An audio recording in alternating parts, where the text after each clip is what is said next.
Je m'appelle Alice Izzo, je suis artiste illustratrice et je suis basée à Genève. Alors j'ai un univers assez coloré, on va dire même très coloré, qui se veut joyeux et accessible. C'est vrai que je travaille beaucoup les couleurs et j'aime beaucoup travailler aussi les aplats.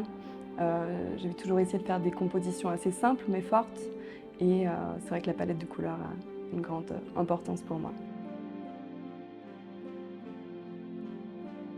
Alors j'ai réalisé de nombreuses fresques, mais toujours en intérieur. Donc là, c'est la première fois que j'ai la chance de réaliser une aussi grande fresque en extérieur. Alors le fait de faire cette fresque sur l'école de Coligny a une grande symbolique pour moi parce que j'ai grandi ici. C'était mon école primaire, donc il y a un peu une histoire de boucle qui se ferme mais qui est super chouette. C'est que j'ai gagné mes premiers concours de dessin dans cette école même.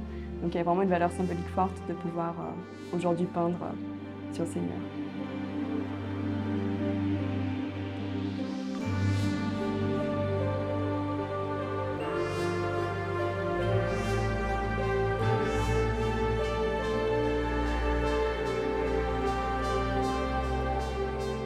Alors, je suis Mélanie Exki, je suis curatrice et chargée de projet au Centre culturel du Manoir. Et derrière l'œuvre d'Alice Izzo, il y a tout un message aussi qui tient compte de l'environnement, d'une certaine forme de sensibilité. Et il me semble que c'est une dimension extrêmement importante que de confronter le plus vite possible le jeune public, les enfants, à des productions artistiques qui peuvent vraiment faire sens à la fois pour eux, mais aussi pour le bien de la communauté. C'était une occasion assez incroyable de pouvoir tisser un lien très fort entre les deux établissements et de pouvoir, d'une part, amener une dimension artistique dans l'école, mais vraiment de pouvoir matérialiser ce lien. Et ce que je trouvais vraiment hyper important, c'est que ce lien, même, il passe par l'art. Donc c'était vraiment cette idée de créer un pont, une passerelle entre les deux établissements.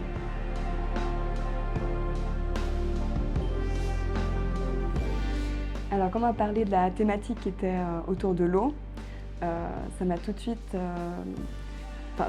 revenu en tête un article que j'ai lu sur la pollution des microplastiques lacustres, donc on est fait là du lac Léman. C'est vrai qu'on est très au courant de la pollution du microplastique des océans et des mers, mais moi j'étais pas du tout au courant pour le lac, alors que c'est vrai qu'ici à Genève on a quand même une situation privilégiée avec le lac.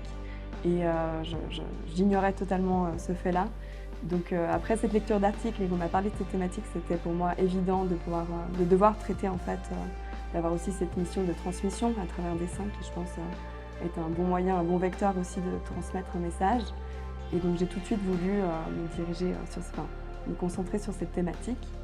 Et pour moi, c'est toujours très important aussi de ne pas avoir des dessins moralisateurs, mais qui peut être aussi d'une valeur esthétique, mais tout en ayant un message fort, avec plusieurs lectures. Si on a envie de le voir avec ses poissons, un fond marin, c'est tout à fait OK.